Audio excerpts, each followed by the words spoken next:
Yo yo yo, comment ça va? Yo yo yo yo yo. Bonjour à tous, aujourd'hui je vous retrouve pour une nouvelle vidéo sur les jachères mellifères. Donc j'ai plutôt bien poncé le sujet. Je pensais pas aller aussi loin, ça m'a pris beaucoup de temps, mais dans cette vidéo vous allez apprendre beaucoup de choses. Le contenu est assez dense. Mais il y a un sacré parpaing d'informations pour ceux qui s'intéresseraient au sujet des jachères mellifères. Donc pour ma part, je suis pépiniériste, je suis producteur d'arbres et d'arbustes mellifères. Ce sont des arbres, des arbustes qui produisent des fleurs qui attirent les abeilles, car ces fleurs produisent du nectar et du pollen. Elles fleurissent en été, en automne, en hiver, au moment où les arbustes de haies ne fleurissent pas particulièrement, et donc c'est intéressant pour fournir aux abeilles de la nourriture toute l'année. Ces plantes, vous pouvez les retrouver sur mon site internet pépinièredutescou.fr. L'expédition a lieu de décembre en février et il faut commander minimum 5 plants, sinon je gagne pas d'argent. Voilà, vous êtes prévenus. Je produis également des fleurs vivaces mellifères en motte dont il sera question dans cette vidéo. J'ai également un groupe WhatsApp dans lequel vous êtes les bienvenus si vous vous intéressez au sujet des plantes mellifères, si vous êtes un apiculteur curieux, un curieux de fleurs ou un curieux tout court, vous êtes le bienvenu. Je réponds aux questions diverses sur les plantes et tout en fait, plantes, questions de plantation, questions de multiplication, et puis tout le monde peut discuter, c'est free, c'est cool. Si vous voulez rejoindre le groupe, je vous mets un lien d'invitation dans la description de la vidéo. Voilà, ça c'est des petites fiches techniques que j'ai faites, des fiches produits, pour les espèces que je vends sur mon site internet. Donc à chaque fois, je me suis efforcé de mettre une note sur 4 pour les insectes, pour l'attractivité qu'exerce chaque espèce pour les insectes. Là par exemple, on peut voir que l'arbre à miel est très attractif pour les abeilles et les bourdons. Et je me suis également échiné à mettre chaque espèce d'insecte que j'avais vu sur la plante. Donc on peut voir que là dans la catégorie diverses, il y a tout à droite l'abeille résinière géante de Chine. Tout à gauche, je crois que c'est... je me souviens plus. Il y a aussi... je me souviens plus. Il y a plein de monde. Il y a une guêpe au milieu, bon ça c'est simple. Et voilà, donc que vous vouliez m'acheter, que vous souhaitiez ou non m'acheter des espèces mellifères, vous pouvez toujours aller sur le site pour avoir des renseignements en fait sur l'attractivité des différentes espèces d'arbres vis-à-vis des différentes espèces d'insectes. Donc pour ce qui est des fleurs vivaces mellifères, j'en vends toute une gamme, je les vends par 6. Elles sont produites en motte, ce sont des plantes que j'ai semées moi-même qui sont très rustiques. J'ai toujours eu de très bons retours sur la reprise des plants. Est-ce que c'est dans les jardineries qui s'y prennent mal ou est-ce que c'est moi qui m'y prends bien? J'en sais rien, peut-être un peu des deux. Toujours est-il que mes fleurs ont toujours donné satisfaction à mes clients. Je les vends au tarif de 2 € par plante et c'est fini pour la promo. On passe maintenant au contenu de la vidéo. Donc pour commencer, il faut savoir que la pratique des jachères mellifères.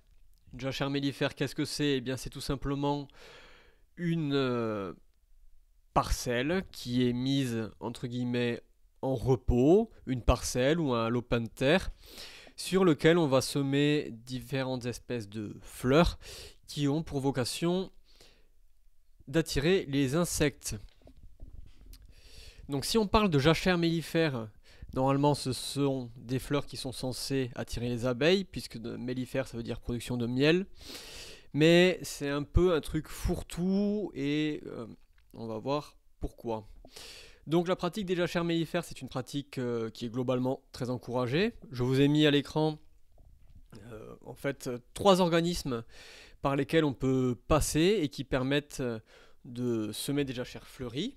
Donc c'est une pratique encouragée d'une part par les associations de défense de la biodiversité comme celle-ci, entre autres.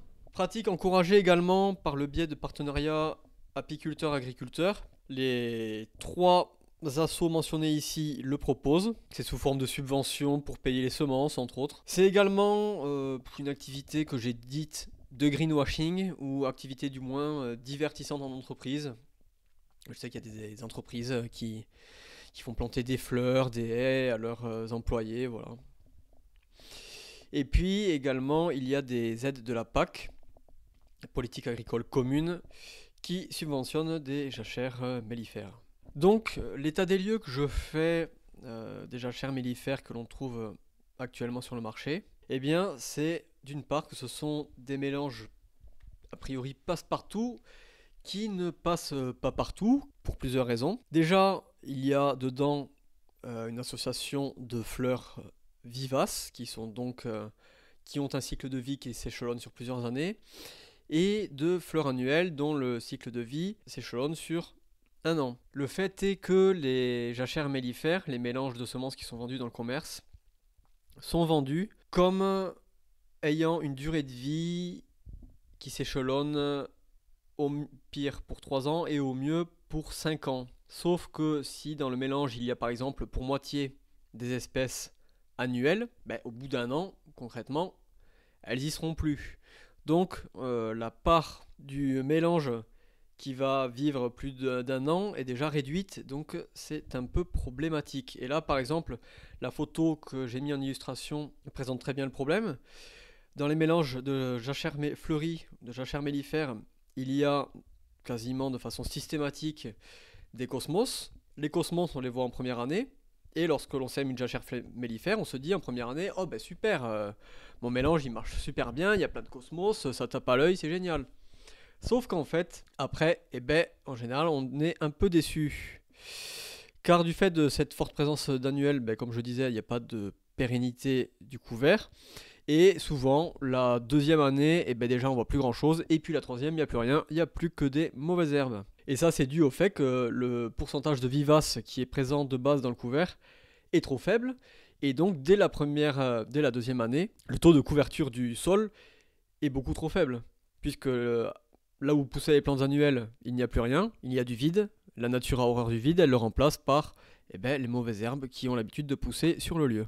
Et enfin, on va voir que dans ces mélanges sont proposées des plantes à faible potentiel nectarifère.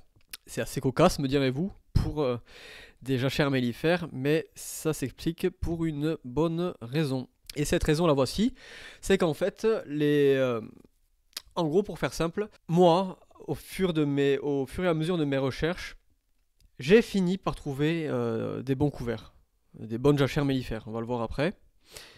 Mais si on va sur internet et qu'on déroule la première page, voire même peut-être la deuxième de Google, et même la troisième, la quatrième, on trouve un mélange qui globalement, si les proportions des espèces varient, est toujours le même. C'est un mélange qui a été conçu pour répondre à un besoin précis dans un lieu précis. C'est un mélange qui a été créé pour amener de la biodiversité dans les régions céréalières du centre de la France, donc la Beauce, la Picardie, et dans ces régions-ci, qui sont des déserts en termes de biodiversité, forcément on s'est dit, mettre des jachères mellifères c'est une bonne idée. Mais le problème c'est que dans ces zones-là, on cultive par exemple des cultures qui sont vouées à la production de semences. Et parmi ces cultures, il y a notamment la carotte. Et le fait est que la carotte, la fleur de la carotte, est peu attractive pour les abeilles. Donc en fait, ce qui se passe, c'est que les agriculteurs qui produisent des carottes semences, donc qui font des champs de carottes pour ensuite produire des semences de carottes que les maraîchers vont cultiver pour produire des carottes, ils font appel à des apiculteurs qui amènent leurs ruches pour que les abeilles fécondent les fleurs de carottes. Seulement, ils se sont aperçus que lors de leurs premiers essais, dans les mélanges, il y avait par exemple de la facélie et du mélilo, qui sont des fleurs très très attractives pour les abeilles, et les abeilles snobaient les champs de carottes au profit de la facélie et du mélilo. Donc nécessairement ils n'étaient pas contents, et ils ont dit, bon les gars, nous on veut bien mettre des fleurs, mais faut pas que ce soit des fleurs trop attractives, parce que sinon les abeilles elles font plus le taf. Et de fait on se retrouve avec des mélanges mellifères, où il y a, certes il y a quelques espèces mellifères qui fleurissent donc à des périodes autres que la floraison de la carotte, mais on se retrouve essentiellement avec des espèces qui sont peu attractives pour les abeilles, qui peuvent être attractives certes pour les abeilles sauvages, Donc c'est un autre problème en fait. Enfin, on va le voir plus tard. Mais c'est pas attractif pour les abeilles domestiques. Et là, comme on le voit, du coup, c'est marqué, hein, les abeilles domestiques visitent le mélange, mais ce sont surtout les pollinisateurs sauvages et les diptères qui sont relevés. Donc ça, c'est un petit graphique, une petite illustration très sympa que je suis allé prendre sur le site du réseau Biodiversité pour les abeilles, qui est très bien fait. Je les remercie, j'espère qu'ils vont pas m'engueuler parce que j'ai pris leur petite image, s'ils tombent sur la vidéo. Enfin bref, ça illustre très bien la situation dans les zones céréalières. Comme il n'y a pas d'arbres, comme il n'y a pas de haies, et les abeilles elles vont dans un premier lieu au printemps sur le colza, et puis après elles vont sur le tournesol en été, et puis entre, il n'y a plus rien. Donc voici un exemple de jachère mellifère qui est vendu dans le commerce, que l'on trouve facilement sur internet. J'ai surligné en jaune les espèces vivaces mellifères. Donc ici on en a 3, on a le sainfoin, le trèfle blanc et la luzerne, dont le cycle de vie va s'échelonner sur plusieurs années puisque ce sont des plantes pérennes. Mais en dehors de ça, vous voyez, on a du trèfle incarnat, on a du sarrasin également qui sont attractifs. Mais le problème c'est qu'on va les avoir que la première année. Un autre mélange, voilà, un autre mélange. Dans celui-ci, il y a le sainfoin et la bourrache qui sont pérennes. Le reste ne l'est pas. Ensuite, dans le mélange proposé par l'assaut des fleurs pour les abeilles, c'est un mélange très intéressant. Mais ce n'est pas un mélange qui est nécessairement attractif pour les abeilles, ou du moins pas après la première année. Car on peut voir qu'il y a dans le mélange du tournesol par exemple, du bleuet, du sarrasin. Donc ça c'est des fleurs qui vont fleurir la première année. Et puis après, on n'a plus rien. En revanche, on a la luzerne, le sainfoin, la vipérine, le lotier et la bourrache qui sont eux très intéressants et qui sont des plantes pérennes qui vont vivre et rester sur place plusieurs années. Le problème, c'est qu'on voit qu'elles sont en minorité et donc elles vont pas pouvoir couvrir correctement la parcelle. Et donc on n'obtient pas le résultat souhaité. Dans les deux autres mélanges que l'on voit à côté, c'est un peu le même problème. Voilà. Et donc on va voir ensemble quelques éléments de calcul. Je suis allé voir vite fait le poids des graines. Et concrètement, il y a les grosses graines d'une part, le sainfoin, le sarrasin et la bourrache qui pèsent environ 20 grammes. Et puis ensuite, il y a la luzerne et la facélie qui pèsent en gros 10 fois moins lourd. Et le trèfle qui pèse 20 fois moins lourd. Je suis allé voir ça car, comme vous pouvez le voir, il y a différentes proportions qui sont indiquées dans les couverts. Mais c'est une proportion une proportion de poids. C'est pas une proportion en nombre de graines. Et donc il fallait faire la conversion. Je suis ensuite allé voir les doses préconisées pour un semis en pur sur 1 hectare, qui m'a donné les résultats suivants. Et j'ai ensuite fait la conversion pour un semis à 20 kg hectare, qui est, si vous avez eu l'œil, qui est ce qui est préconisé pour les couverts, par exemple là, Melliflore Cybèle, Melliflore 2, et c'est un peu la même chose pour tous les couverts généralistes qui sont vendus. La préconisation générale c'est de 20 kg hectare, et donc ça nous donne, par exemple pour un mélange où il y a 20% de sainfoin, ça nous donnerait au final 4 kg de sainfoin, soit 10% de la dose à l'hectare, ce qui fait que si on sème 10% de la dose préconisée à l'hectare, concrètement, le taux de recouvrement va être très faible. Mais est-il compensé par d'autres espèces ? Par exemple, si on prend le sarrasin qui est à 30%, ça fait 6 kg, donc c'est environ 15% de la dose à l'hectare, pareil, insuffisant. La bourrache, il y en a toujours très peu dans les couverts par rapport à la dose à l'hectare, donc 2% ça fait 400 grammes. Par rapport à 30 kg à l'hectare, voilà, c'est insignifiant. La luzerne, si on en trouve 10% dans le couvert, ça fait 2 kg, soit 10% de la dose à l'hectare, etc., etc. Et finalement, lorsque l'on voit dans un couvert trèfle à 10%, ça représente pour une dose de semis à l'hectare de 20 kg hectare, s'il y a 10% de trèfle dedans, ça représente 2 kg. Sachant que la dose à l'hectare d'un semis de trèfle blanc en pur est de 3 kg, ça revient aux 2/3 de la dose hectare, et donc le taux de recouvrement du trèfle va être suffisant. Donc en définitive, ce qui se passe avec des couverts comme ceci, vous voyez, dans le couvert Melliflore 2, on a 10% de trèfle violet, dans le couvert Melliflore Cybèle, on a 10% de trèfle. Ce qu'on peut prévoir, c'est qu'au bout de la 3e année, on aura les 2/3 de la parcelle qui seront en trèfle, Et puis on aura quelques plants de sainfoin et de luzerne disséminés par-ci par-là. Donc au fil de mes recherches, je suis tout de même tombé sur une entreprise qui propose des mélanges intéressants. C'est l'entreprise Nungesser Semences qui propose donc des mélanges adaptés. Et comme on peut le voir sur leur site, tadam, il y a plein de mélanges. Il y a des mélanges où il y a d'une part les fleurs annuelles. Comme ça, on est bien conscient qu'on va faire un couvert qui va durer qu'1 an.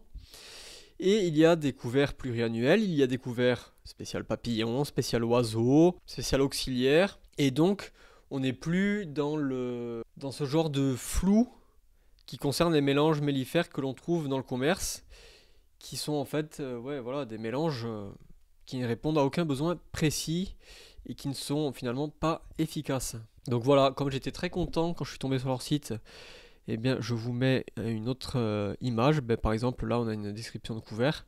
Donc maintenant on va voir ensemble la méthodologie à suivre pour créer des jachères mellifères qui sont intéressantes et qui sont à fort potentiel mellifère réel pour les abeilles. Donc il faut faire le tri. Là je vous ai mis la liste des espèces qui sont autorisées en jachère. J'ai surligné en jaune les espèces qui sont très attractives pour les abeilles. En rouge, ce sont les espèces qui sont attractives pour les abeilles sauvages. Et en vert, ce sont les espèces faiblement attractives. En fait, pour ce qui est de l'aquilée, par exemple, on la retrouve systématiquement dans les couverts parce que c'est une plante hôte des pucerons. Et donc, s'il y a des pucerons, ça attire les coccinelles, etc. Et c'est une plante qui est intéressante pour la biodiversité, mais c'est pas une plante intéressante pour la production de miel. Et ensuite, il faut éliminer les bisannuels, qui sont donc le mélilo, le trèfle incarnat, la luzerne lupuline, car on va voir ensemble qu'il faut avoir une stratégie bien définie lorsque l'on implante une jachère. Il faut donc segmenter les jachères mellifères en plusieurs catégories, c'est pas compliqué, selon leur durée de vie, selon qu'on veut un couvert qui dure 1 an, qui dure 2 ans, dans lequel on mettra par exemple les plantes annuelles et bisannuelles, ou un couvert permanent, mais en général on cherche à avoir un couvert permanent parce que ça coûte beaucoup moins cher, il n'y a pas de travail du sol à faire. Des mélanges adaptés en fonction des types de sol, car dans les mélanges que j'ai cités en premier, en fait il y a des espèces de lieux secs, des espèces de lieux humides, qui font que même si on a un mélange de base avec des proportions données, on a déjà probablement 1/3 des espèces qui ne vont pas germer parce qu'elles ne sont pas dans les conditions qui leur sont adéquates. On peut également intégrer des plantes mellifères indigènes adaptées au climat. Je pense par exemple, je sais pas moi, pourquoi pas dans le sud-est mettre de la fausse roquette dans les mélanges. C'est une hypothèse à vérifier bien sûr, mais c'est un truc à travailler. Et ensuite bien sûr il faut faire des couverts en fonction de l'espèce visée. Est-ce qu'on vise les abeilles et les bourdons, qui globalement butinent les mêmes fleurs, ou est-ce qu'on vise les abeilles dites sauvages, abeilles solitaires, ou est-ce qu'on vise les deux? Alors pour ceux qui souhaiteraient faire pousser des espèces mellifères à cycle annuel, je peux vous proposer une stratégie à coût réduit qui est la stratégie que j'avais développée dans la vidéo comment faire pousser de la facélie plusieurs années de suite au même endroit. Cette stratégie, elle n'est pas compliquée, il suffit en fait, étant donné que les espèces mellifères annuelles comme la facélie, le coquelicot, le bleuet, le sarrasin sont des espèces mellifères annuelles, ce sont donc des espèces qui sont cultivées ou bien des espèces qui sont des mauvaises herbes des cultures. Elles sont donc inféodées au travail du sol. Et donc ce que je vous propose, c'est tout simplement d'implanter des espèces annuelles de votre choix. Ces espèces, il faut les laisser mûrir et comme elles ont tendance à produire beaucoup de graines et à se ressemer, il suffit ensuite de broyer la parcelle et de travailler le sol en fin d'été, dans le courant du mois d'août. Et puis ces fleurs, elles vont tout simplement germer dans le courant de l'automne. Et on peut de la sorte obtenir des espèces mellifères à fort potentiel, comme la facélie, même le coquelicot, le bleuet, c'est intéressant. On pourra les avoir sur notre parcelle pendant, 2-3 ans, peut-être qu'on peut faire plus longtemps, ça dépend en fait, ça dépend du lieu, il y a des endroits où les plantes vont bien se ressemer, d'autres pas. Toujours est-il que c'est la meilleure stratégie, selon moi, pour avoir un taux de recouvrement optimal. Tandis que si l'on ne travaille pas le sol et que l'on sème des jachères mellifères avec ces espèces-ci, la première année on va en avoir et puis ensuite on n'en aura plus. Maintenant, si on s'intéresse aux couverts permanents, je pense que l'on peut tirer parti des espèces qui sont utilisées dans le fleurissement des villes, donc des fleurs d'ornement. On peut donc introduire de nouvelles espèces mellifères adaptées. Ces espèces, il faut qu'elles possèdent plusieurs caractéristiques, qu'elles tolèrent une large gamme d'habitats, qu'elles produisent beaucoup de graines dans l'optique de se ressemer spontanément, et il faut qu'elles poussent assez haut pour résister aux mauvaises herbes, puisque on a beaucoup semé une jachère fleurie. En général, au fil des années, il y a certaines mauvaises herbes qui vont apparaître, et si les mauvaises herbes ayant tendance à être quand même assez costaudes, il faut des plantes qui soient capables de rivaliser et donc de pousser suffisamment haut pour pouvoir faire de la photosynthèse et survivre. Donc là, on a l'exemple de 3 espèces mellifères très intéressantes qui sont des espèces indigènes. La verveine officinale qui est très discrète. Ses fleurs sont difficiles à apercevoir, mais elle fleurit tout l'été, elle tolère très bien le sec, tout comme la centaurégacée et la scabieuse. Ces 3 fleurs fleurissent très longtemps. La scabieuse colombaire, c'est impressionnant, vraiment. Elle fleurit de juin à octobre. La centaurégacée, c'est plus concentré sur l'été, mais ça dure quand même plus de 3 mois. Donc ce sont 3 espèces très intéressantes qui ont, pour certaines, des cousines tout aussi intéressantes. Par exemple, la verveine officinale, si on va voir dans les verveines, il y a beaucoup d'autres verveines qui sont très mellifères. Je vais en essayer pas mal cette année, mais il y en a une qui a déjà fait ses preuves à mes yeux, c'est la verveine de Buenos Aires.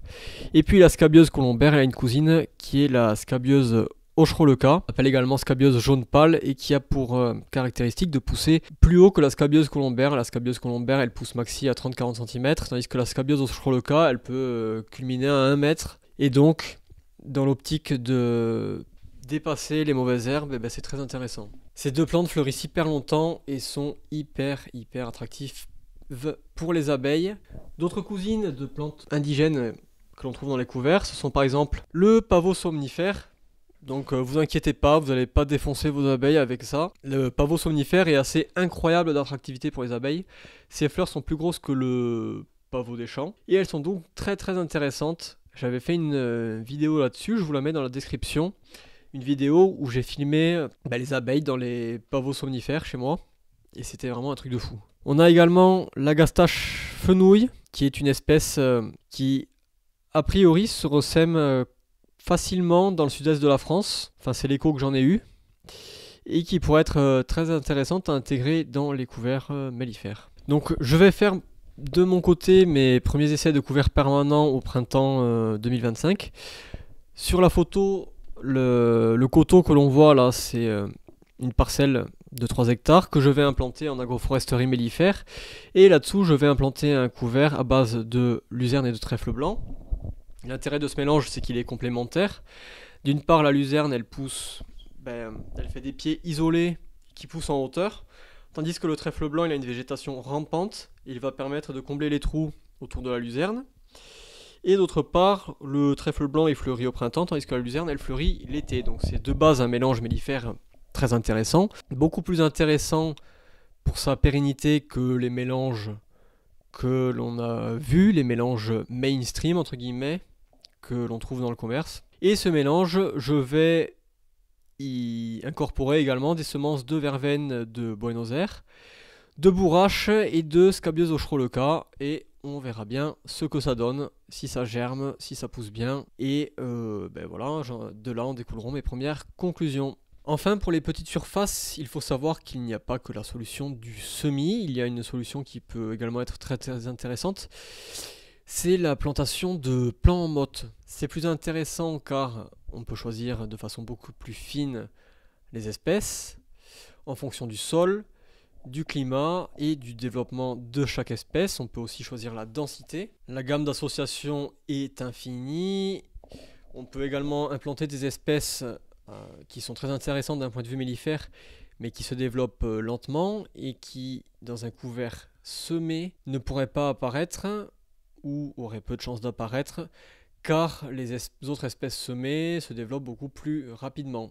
En fait, l'intérêt avec une plantation, c'est de partir à zéro, d'un sol nu. Les plantes qui sont plutôt marathoniennes, en fait, elles partent en même temps que les plantes qui seraient plus sprinteuses. Enfin, je sais pas comment expliquer ça, mais en gros, tout le monde part en même temps et donc c'est plus intéressant. On a plus de garantie à terme d'avoir un couvert qui ressemble à ce qu'on a voulu. Et enfin, ben voilà, on a une meilleure garantie de reprise et de pérennité puisque les espèces sont mieux choisies et qu'elles sont plantées. On part de plants, on part pas de graines. C'est un autre avantage, c'est qu'on peut intégrer des espèces mellifères qui ne se multiplient pas nécessairement par semis. On a par exemple la sauge Blue Eagle, qui est une sauge dont je parle souvent, qui est très intéressante. Sauge horticole, mais qui fleurit toute la belle saison, c'est une folie. Sauge que j'ai retrouvé dans un article que je vous mettrai dans la description, un article sur les fleurs mellifères qui avait été rédigé sur un site américain, sur lequel il mentionnait la sauge Blue Eagle et aussi le pavot somnifère comme étant très intéressant. Et donc j'étais content en fait parce que mes observations rejoignaient les leurs. On a également le sédum qui se multiplie par bouture et que l'on peut donc intégrer dans les jachères mellifères que l'on cultive dans des endroits séchants. De même que la catère, que les astères qui fleurissent l'automne, qui sont très intéressants, ou bien le forbe de Sicile que j'avais mentionné dans une vidéo qui est très intéressante elle pour tout ce qui est insectes auxiliaires car elle est très attractive pour eux, au même titre que les panicots. Si ça vous intéresse, je vous mettrai la vidéo que j'ai faite sur les fleurs qui attirent une énorme gamme d'insectes, je vous la mets dans la description et vous pourrez aller la voir. L'autre intérêt des plantations plutôt que du semis, c'est que la mise en place est facilitée puisqu'on n'a pas besoin d'une mécanisation lourde. On peut se contenter d'un motoculteur. Donc il faut commencer si l'on veut avoir une implantation. Là je parle d'un process où on veut vraiment du résultat et un process qui certifie que vous aurez le résultat attendu. Donc on va s'inspirer des maraîchers. Et les maraîchers, qu'est-ce qu'ils font lorsqu'ils veulent cultiver des légumes sur une prairie, par exemple? Eh bien, ils pratiquent ce qui s'appelle l'occultation. Donc on met sur place une bâche d'ensilage. Cette bâche d'ensilage, on la leste. Et on la laisse toute la belle saison, donc du printemps à l'automne, pendant la période de végétation active. C'est très important car si on la met l'hiver, étant donné que les plantes sont au repos, les plantes vivaces, eh bien elles vont repartir au printemps de plus belle et ça n'aura servi à rien. Donc c'est très important de faire cette étape d'occultation pendant la période de végétation. Et donc en faisant cette occultation, on empêche les plantes de faire de la photosynthèse et donc elles meurent. Les espèces vivaces comme le chien-dent, le renoncule, la potentille, toutes ces espèces qui pourraient concurrencer les plantes que l'on va planter, elles meurent. La bâche d'ensilage, on peut ensuite la réutiliser ultérieurement à d'autres endroits, donc ce n'est pas une perte. La deuxième étape, c'est de travailler le sol avec un motoculteur. Si on a du bon matos, ça va assez vite. Je vous ai mis une valeur arbitraire, mais là, je sais que moi, par exemple, avec le motoculteur qu'on voit à l'image, qui est le Honda FF500, qui est le motoculteur que je possède également, pour cultiver, pour faire un passage rapide dans ma serre de 400 mètres carrés, je sais que je mets 1h30 pour faire les 400 mètres carrés. Donc là, en gros, je vous ai mis qu'il fallait 1h30 pour faire 3 passages sur 100 mètres carrés. Donc on voit qu'en fait, bon, globalement, c'est pas très chronophage, de même que l'occultation, hein, c'est un désherbage passif qui ne prend pas de temps, à part la mise en place de la bâche. Et puis ensuite, une fois que l'on plante les fleurs, il faut mettre en place un paillage. Donc si vous voulez la jouer puriste, mettez de la paille, mettez ce que vous voulez. Mais si vous voulez la jouer efficacité à tout prix, vous pouvez mettre de la bâche tissée, perforée, que vous pourrez enlever ultérieurement, ce que je vous recommande, car à terme, il y aura toujours des graines et de la terre qui va s'accumuler par-dessus la bâche et des mauvaises herbes qui vont finir par pousser dedans. Et après, c'est cracra. Ou alors, vous pouvez utiliser du paillage biodégradable, qui est utilisable en bio. C'est un paillage fait à base d'amidon de maïs qui se dégrade très vite dans un intervalle de temps d'environ 3 mois. Donc c'est très intéressant parce qu'en fait, il permet de bénéficier d'un effet faux semis. Lorsque l'on travaille le sol, on stimule la germination des graines qui sont présentes dans le sol. Et en mettant ce paillage, eh bien c'est le même principe que l'occultation. Les graines germent et puis elles ne voient pas la lumière, donc elles meurent. Et pendant ce temps, nos plantes vivaces, elles se développent, elles ont pris un super départ.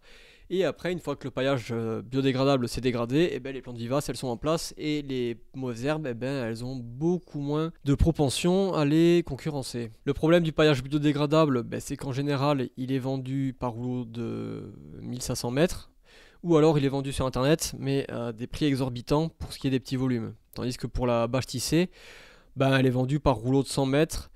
et c'est accessible, plus accessible du moins, et on peut s'en resservir plusieurs fois. Je vous donne donc rendez-vous en 2025 pour plein d'essais de mélange jachère mellifère d'une part semée et aussi planté. Je vais faire plein d'essais, des essais pour sol humide, frais et fertile entre guillemets, pour sol sec, et je pense que ça va être assez riche d'enseignements et très intéressant. Et ensuite, eh bien n'oubliez pas que les fleurs avec lesquelles je vais faire les essais, ce sont des fleurs que je vends également au printemps sur mon site internet et que vous pourrez les y retrouver. Merci à vous si vous avez visionné l'intégralité de cette vidéo, et je vous dis à bientôt pour d'autres vidéos. N'hésitez pas à y réagir si ça vous a plu ou si ça vous a déplu, si vous n'êtes pas content, si vous aimez pas les fleurs, si vous aimez pas les paillages biodégradables, etc. Je m'en fous. Allez-y, parlez, c'est free, c'est open. Allez, ciao.